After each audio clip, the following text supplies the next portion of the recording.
School days, dear old golden rule days, reading and writing and arithmetic, taught to the tune of a hickory stick. You were my queen in calico, I was your bashful barefoot beau, and you wrote on my slate, I love you, Joe, when we were a couple of kids. 60 years ago, in September of 1963, I began my 8th grade year in a 2-room school in Lebanon, Dodge County, Wisconsin. Here's a picture of me on my 13th birthday that July. And this one is me again in the fall of that year with my herd of pigs ready for sale to a feeder farm. I grew up just a quarter of a mile from St. Peter's Lutheran School. For all but a few weeks in the dead of winter, you would find me riding my Huffy Impala, a 2-speed bike with coaster brakes, to and from the school. That school year of 1963-64, my bike sounded like this.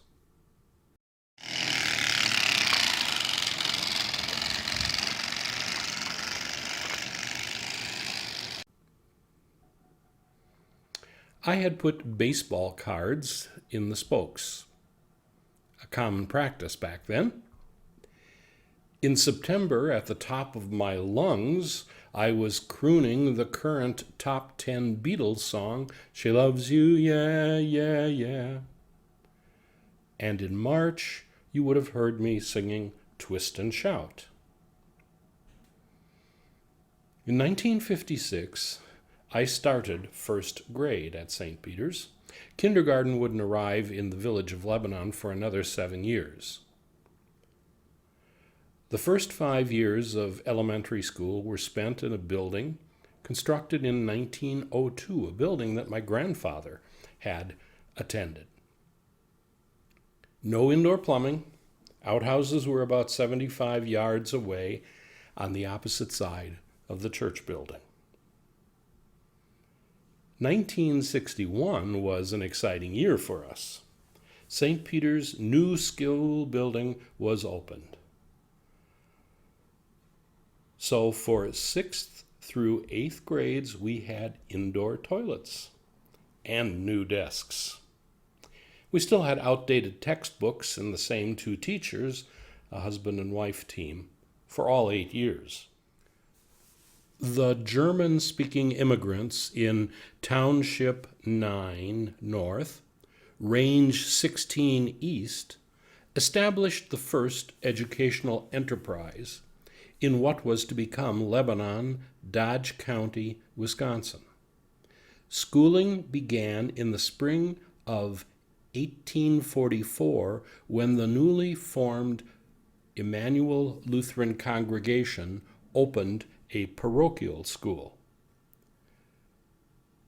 The German-speaking immigrants who began to arrive in September of 1843 were intensely devout Lutherans.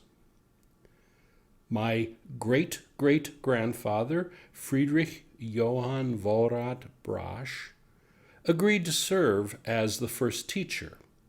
His homestead was on the border between Ixonia and Lebanon.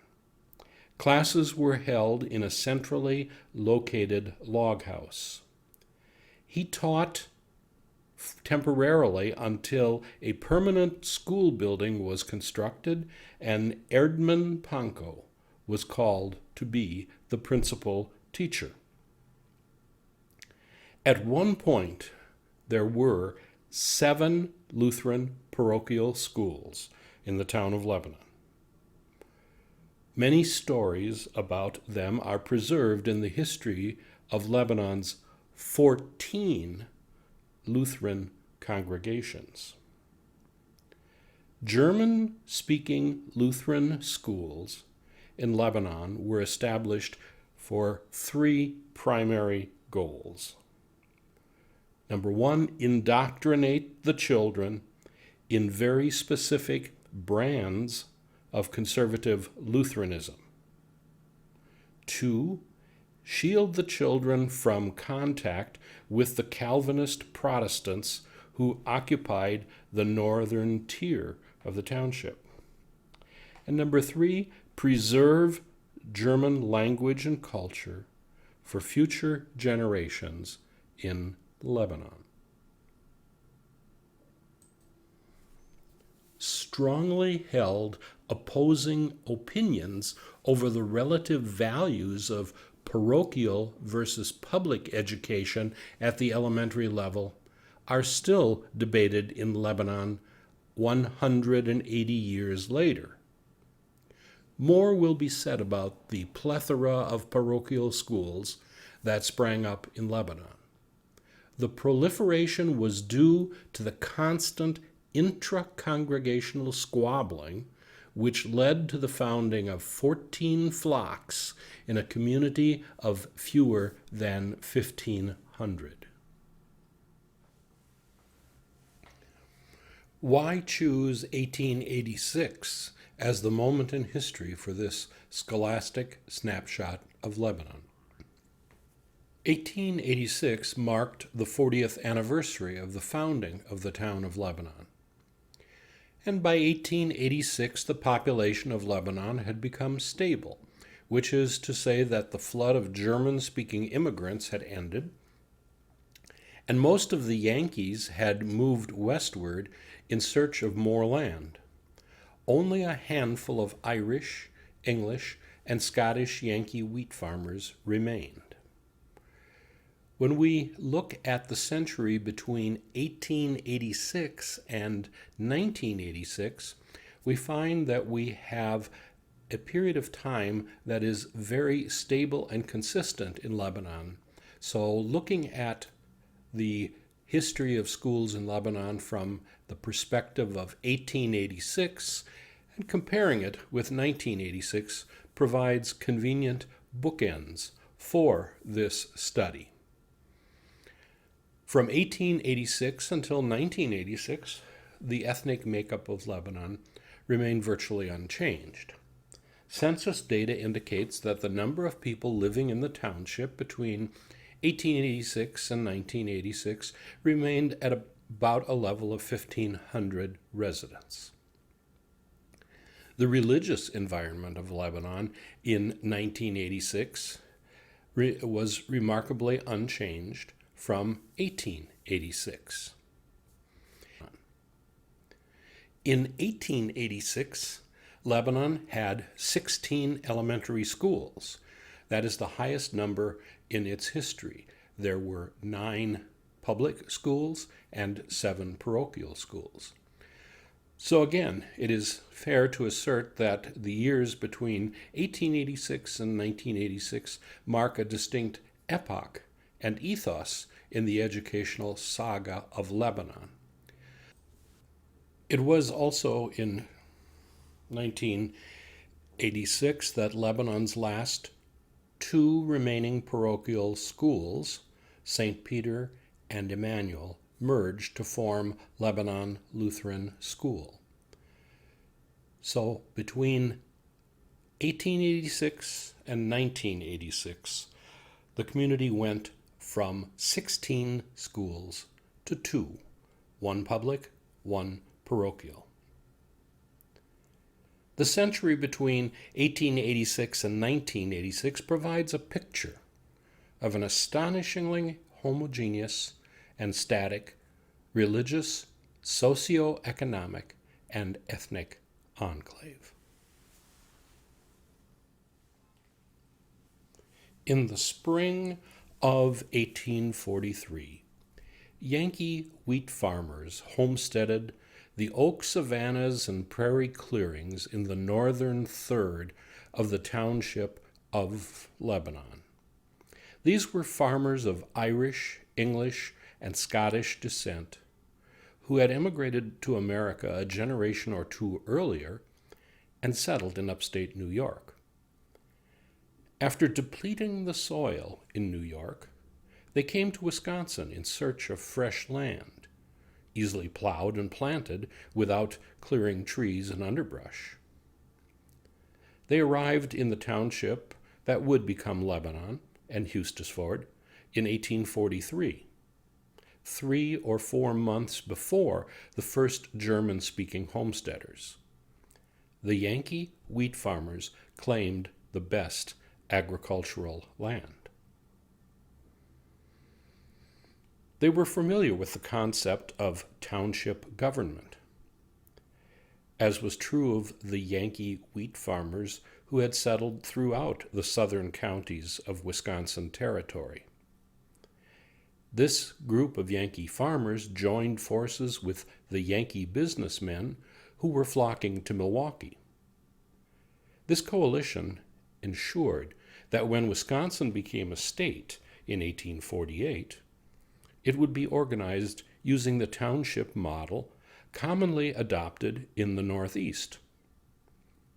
That guaranteed that the proposed state constitution adopted the, quote, common, unquote, or public school system in all of the townships that would become the state of Wisconsin. By standard definition, a common school was a public school, often one-roomed. The word common refers to the school's aim, which is to serve individuals of all social classes and religions. Students generally went to the common school from the ages of 6 to 14. The duration of the school year was often dictated by the agricultural needs of particular communities, with children on vacation from school when they needed to work on the farm. Common schools were funded by local taxes and did not charge tuition, and were open to all children. Each district was controlled by an elected local school board. When the town of Lebanon was founded and named on April 7, 1846, the decision of the town electors was to choose 3 school commissioners: Lyman Beach, Roderick Kinmore, and Jeremiah Grant. It is noteworthy that in a town where German-speaking residents were in the majority, all of the elected officials were Yankee wheat farmers. That changed once the Germans learned the ropes of township governance.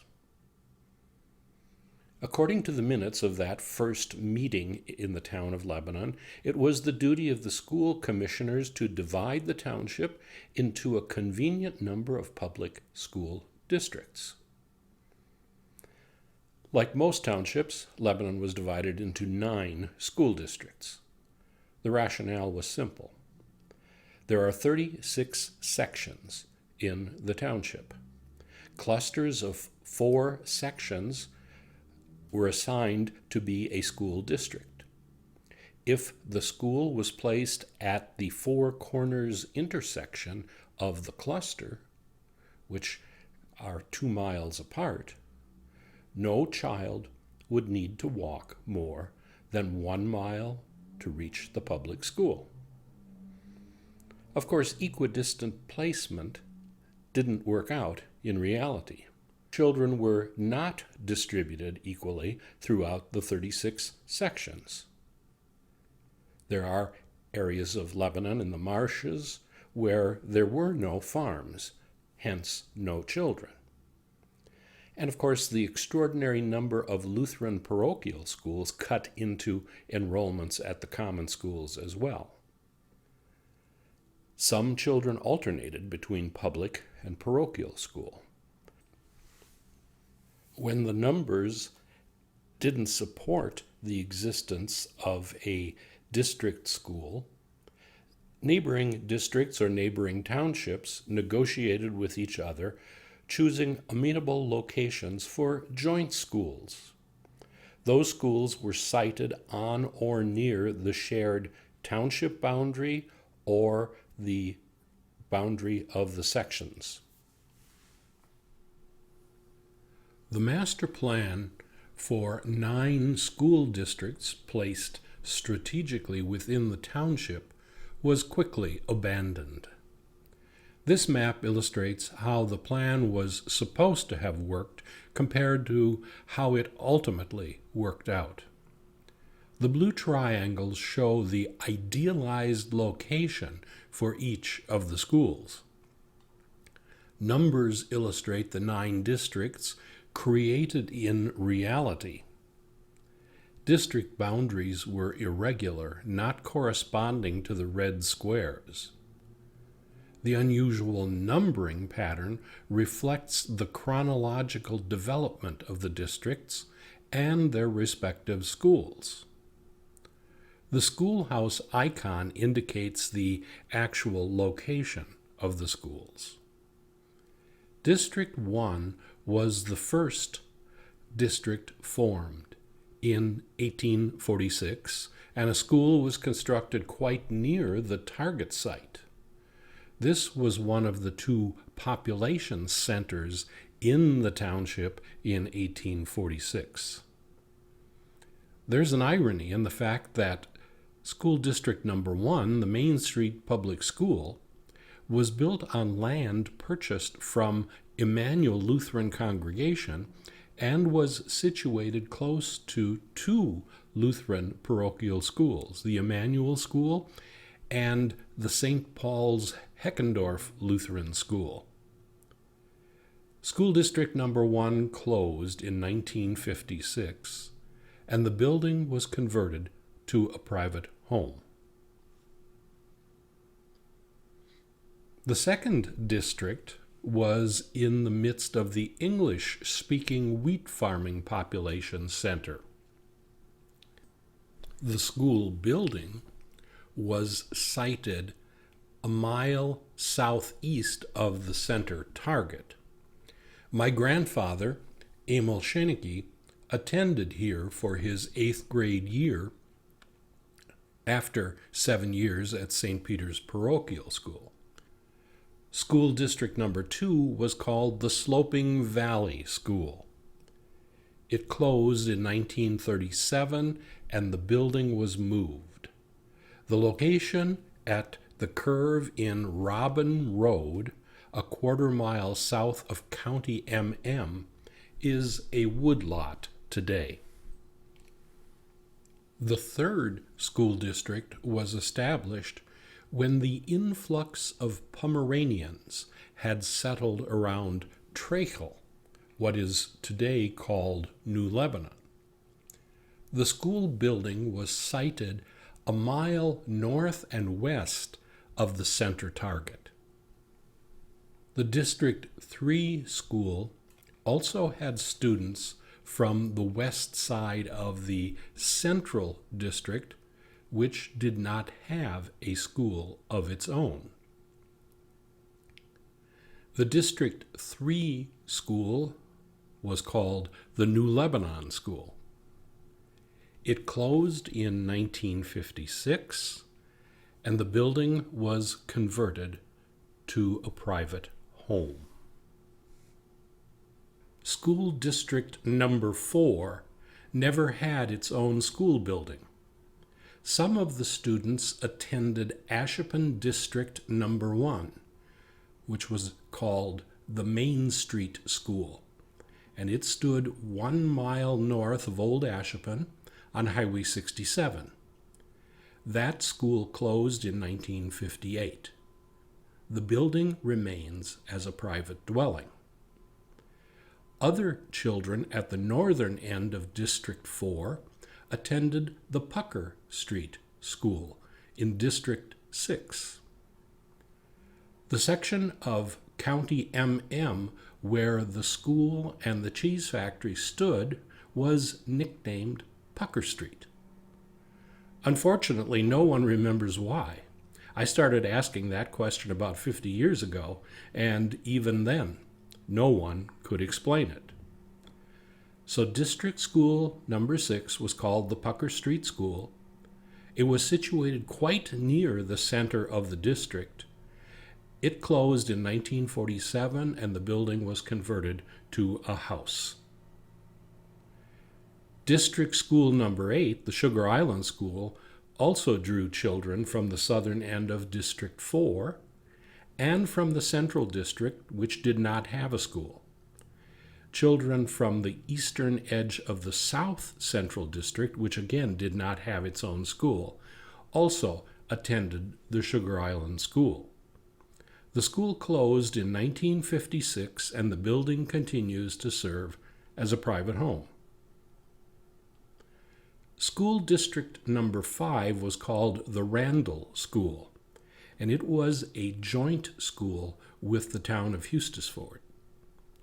This part of the township was very wealthy and inhabited by Yankee wheat farmers who owned large tracts of land. Among them was the Randall family. Think Wisconsin Governor Randall and Camp Randall Stadium in Madison. Hence the name the Randall School. The German-speaking children of District 5 tended to gravitate to the new Lebanon School. The Randall School closed in 1946 when Hustisford consolidated its school system. The building remains as a private dwelling. School District number 7 in the southeastern corner of District 8 was primarily Norwegian.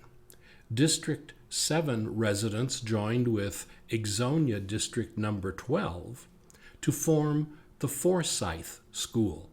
It was a joint venture involving Lebanon, Ashopen, Exonia, and Oconomowoc.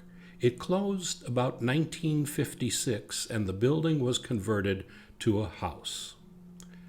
School District number 9, which included the western limits of District number 1, joined with the town of Emmett to form the Rock School. It closed in 1956 and the building was converted to a house. By 1956, all the district schools in the town of Lebanon were closed and they were merged into the Lebanon Consolidated School in Old Lebanon. There were immense challenges for the teachers in the common or public schools of Lebanon. These tiny district schools met in one-room buildings. All 8 grades met in that single classroom.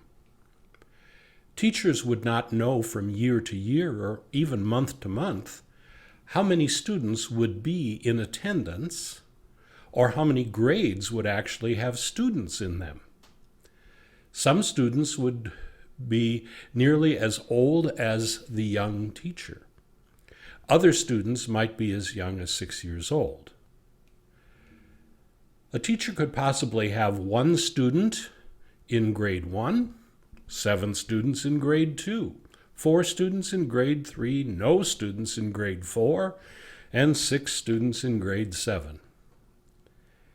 Every day presented striking challenges for teachers who had little or no training beyond their own 8th grade education. Some teachers may have attended high school for a year or 2. Others may have completed high school. Still others may have attended 2 years at one of the county normal schools, teachers' colleges established in counties throughout Wisconsin. Others might have taken the 2-year commercial course at Northwestern College Preparatory School in Watertown. Students from the parochial schools revolved in and out of the common schools, exacerbating the challenges for the teachers. The Shaneke children rotated in and out of parochial public schools. St. Peter Parochial was a much longer walk for the children of my great-grandparents Gottlieb and Minna Shaneke. Emil Scheinecke, my grandfather, and his sister Meta Scheinecke described their respective experiences of attending public and parochial schools. I went to school, they only went to school from Easter to Christmas, and from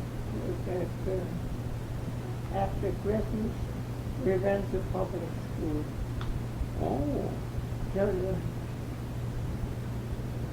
But I don't know that I went to school and after a while. That's one thing I can't forget. The language issue was a problem for teachers and students alike.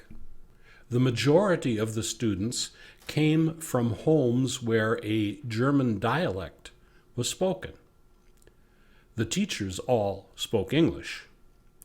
School board minutes from the turn of the last century state clearly that the children shall be advised to talk the English language at school as much as possible. My grandfather, Emil Scheinecke, described his experience at English school. Yeah, I went there a couple of years. When it was from, they never went back to the school, went to public school. We want to learn English and the teacher want to learn German. He didn't learn no German in public school. That's what English to teach them. But they like to learn that too. Augusta Wilhelmina Schwefel-Wegener recorded this memory about Lebanon schools on her 80th birthday, November 18th, 1926, and I quote, "I entered the English school when I was 6 and attended the winter of 1852 to 1853. When I was 7, I was sent to the German school during the summer. We had to walk 2 miles," end of quote. The distance to the public and parochial school in her case was the same because the two schools stood less than a quarter-mile apart.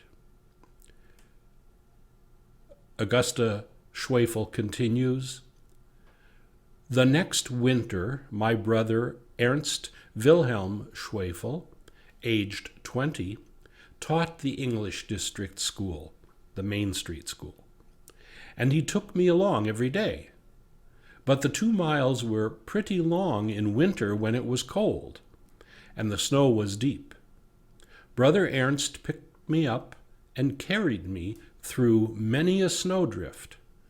He also bought me a pair of boots to keep my feet dry. In the schoolhouse there were 2 long desks, at least 12 feet long and 3 feet wide, one for the boys and one for the girls. There was a long bench on each side of the desk. Underneath the desk, there were shelves to store our books and belongings. We studied our lessons and were happy when the teacher played with us." End of quote. In a one-room school, all students studied the same subject at the same time. During the reading lesson, for example, each student used a McGuffey reader at their particular level. They would read aloud as the teacher monitored their recitation. Older students would be engaged in assisting younger students. The children in the lower grades had the advantage of listening to the upper grades during their class time. A precocious younger student could advance more quickly by getting an introduction to the more advanced subject matter. That was my personal experience attending a 2-room school for 8 years. I learned algebra in grade 4 by eavesdropping on what was being taught in grade 8. Teachers were required to be single. Female teachers were often very young and lived at home with their parents. That was the case with Nora Schneider, who taught at the Pucker Street School in Lebanon for 5 years, from 1913 to 1918. Her father's farm was less than a mile from the school. For her elementary education, she had attended the Pucker Street School. Then she attended Eustis Ford High School for 2 years. At the age of 16, she began teaching all 8 grades at the elementary school from which she had graduated just 2 years before. Male teachers were expected to live with the family of the school board president in that district. In at least one instance in Lebanon, this arrangement led to a marriage. Sylvester Albert Owen lived with the Ernst Gottlieb Dornfeld family, while Owen taught at the District No. 8 Sugar Island School, less than a mile from the Dornfeld farm. Owen was a Yankee whose ancestry is traceable to the Mayflower and Plymouth Rock. The Dornfelds had a daughter, Sophia, of marriageable age. Within a year, Sylvester and Sophia announced their intention to marry. A shocking proposal for this German community, for Sylvester Owen was neither German nor Lutheran, and a Yankee to boot. However, Sylvester immediately announced his intention to join the Lutheran Church, and they were married. Each of the district school boards in Lebanon maintained detailed minutes from their meetings. Since the records were filed in roll-top desks, the sheets of paper were folded to fit into the pigeonhole filing system. Minutes for the Lebanon school districts from 1846 to about 1900 are preserved by the Lebanon Historical Society. They provide a unique window into the world of elementary education in Wisconsin's pioneer days. The first building was usually a simple log building. Lebanon resident Agnes Nass described in her Low German dialect with English seasoning the forward progress of Lebanon schools. Und da haben all log cabins dat hebben sich dann immer ein bisschen besser abfixt, da hätte kein elektrisch Licht nicht. Kein Bathrooms oder nichts wie das, da musste immer ja nach. Da hätte so ein kleines Haus, was outdoor toilet wäre. When the log school in one district could no longer be upgefixt, to use Agnes's word, a new frame schoolhouse was constructed in 1873 for $500. According to the school records. One set of minutes notes that there was not enough money to provide textbooks for the students. So the teacher was required to dictate everything to the students so that they could record those dictations on their slates, or she had to write material on the blackboard for reading lessons. Lucy Sweeney taught 5 months of school in 1867 to 1868 and received $118. 13 years later, in 1890, Bridget O'Brien received $13 less for teaching 7 months, 4 months of winter school and 3 months of summer school. Margaret Condon, teaching in 1904, was paid $40 a month. The teaching contract of Irene McGuire in 1917 states clearly, "It shall be the teacher's duty to have the schoolhouse warm in the morning for the children." In 1928, in one district, a shed was built to store coal and wood. By 1933, coal had replaced wood for heat in one of the schools, and it cost that particular district $15.14 for one heating season. Older students were conscripted into daily janitorial service. A different team of sweepers were assigned each week. They were to restock the wood box, sweep the floor, take out the trash, and set fire to the burn barrel. The teacher would dole out the matches one at a time to a trusted student. If the student failed on the first try, the student would return to the classroom for another match. One November afternoon in 1963, I had the personal experience of accidentally starting a grass fire when a gust of wind sent a piece of burning paper flying into the dry grass of the field next to St. Peter's School. The Lebanon Fire Department was called to extinguish the blaze. Thorough scrubbing of the school meant enlisting the help of the ladies for a cleaning day. Since the Lutheran school teachers and pastors lived in teacherages and parsonages adjacent to the schools, male students were expected to provide additional services for the teacher and the pastor. According to my grandfather, Emil Schoenecke, this might include feeding the horse and the cow, chopping wood, or gathering eggs from the chickens that were housed in the parsonage basement. Now, I went to this old log school. Yeah. I built a house, and the other side was that school, log house.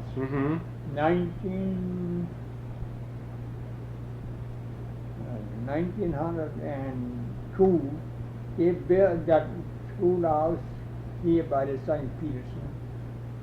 I went to have one winter. I went to this brick schoolhouse that now it is confirmed, in 1903. That's where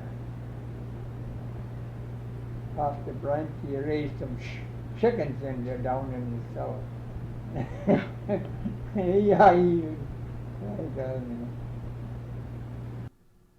Older students would be assigned to outhouse patrol.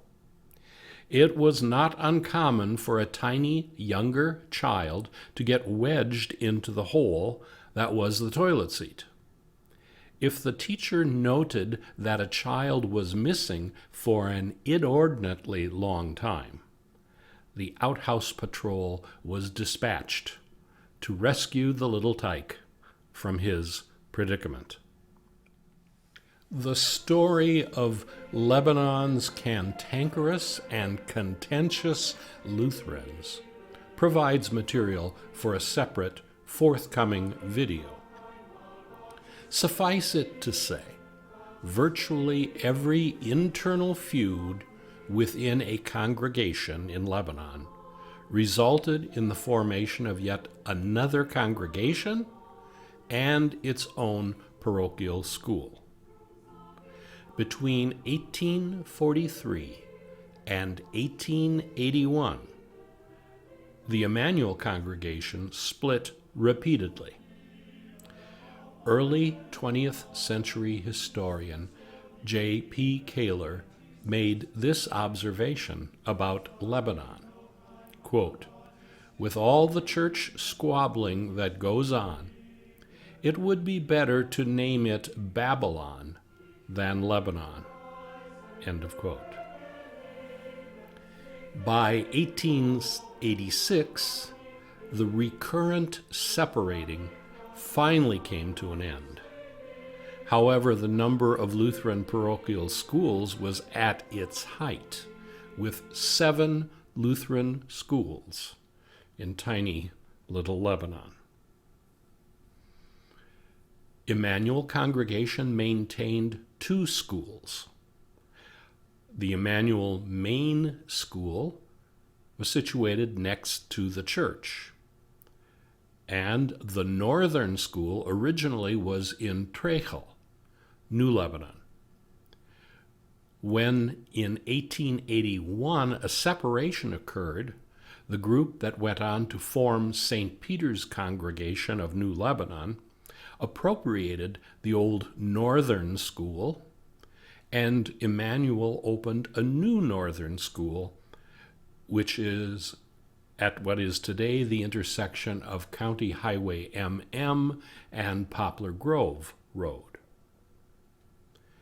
Erdmann Pankow's St. Paul congregation also operated two schools. The main school was attached to the Pankow parsonage, a mile from the church building. A second school was established on the Sugar Island. St. John congregation in Sugar Island also had a parochial school. It was located about a half mile from the church. St. Matthew congregation in Old Lebanon had a parochial school about 100 yards south of Immanuel School. In 1881, when St. Peter's separated from Immanuel, they took over the northern school in Trechel, New Lebanon. These Lutheran parish schools continued to use German as the medium of instruction well into the 1920s. As late as 1936, most instruction in the parish schools was bilingual. Until around 1920, most Lutheran children went to parish school through grade 7. Confirmation instruction was completed by that time and the rite of confirmation administered. The formation of Lebanon Lutheran School in 1986 through a consolidation of resources by Immanuel and St. Peter congregations was a monumental achievement. In a community that had nursed Lutheran resentments and held theological grudges for years, the blending of the two remaining Lutheran parochial schools was an act of astonishing unity. While the two congregations share resources, the consolidated, separate campuses still retain a high degree of autonomy. So, in 1986, after 140 years of internecine quarreling over theological minutiae, a ceasefire was worked out. Nonetheless, in 2023, the two congregations share little in common other than the support of the two campuses of a blended school. Public education in Lebanon continues to evolve. The consolidation of the various district schools occurred around 1956.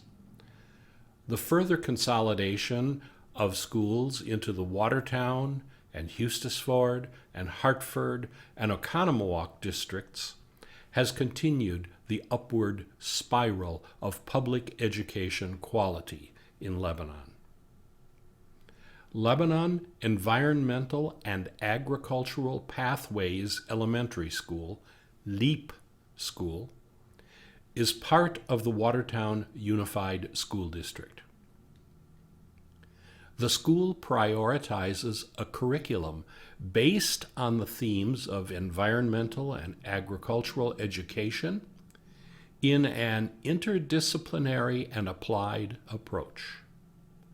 LEAP integrates these themes into a cohesive learning pathway based on real-world applications.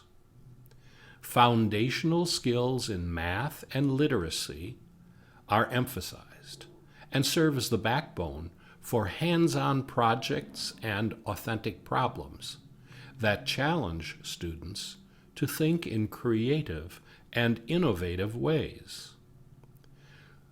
Through their work, students also develop key skills and habits of lifelong learners, such as teamwork, responsibility, and critical thinking. Children no longer amble leisurely to the district school, but the quality of education has advanced beyond anything that would have been imaginable to the Yankee wheat farmers in 1846. Today, Lebanon's single public school exists as an exemplary model of progressive education, attracting students from throughout the area.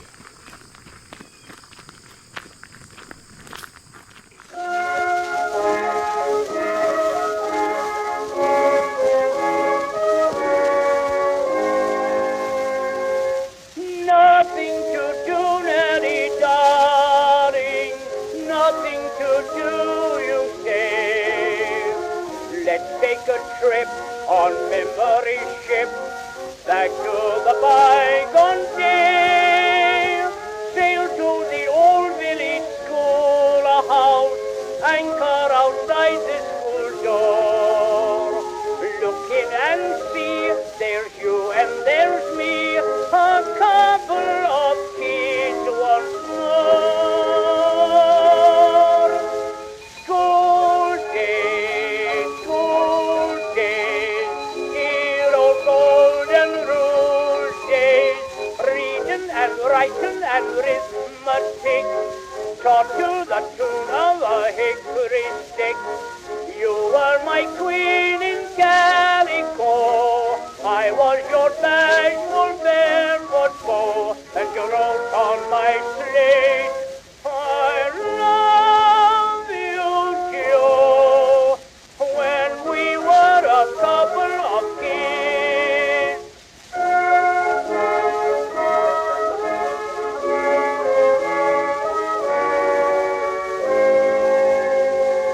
Remember the hill, Nelly darling, and the oak tree that grew on its brow. They built 40 stories upon that whole hill, and the oaks and old chestnut now. Remember the meadow so green, dear, so fragrant with clover and maize. Into new city lots and preferred business plots, they've cut them up into those days. School days, dear old golden rule days, reading and writing and arithmetic, taught to the tune of a hickory stick. You were my queen in calico, I was your bashful barefoot beau, and you wrote on my slate,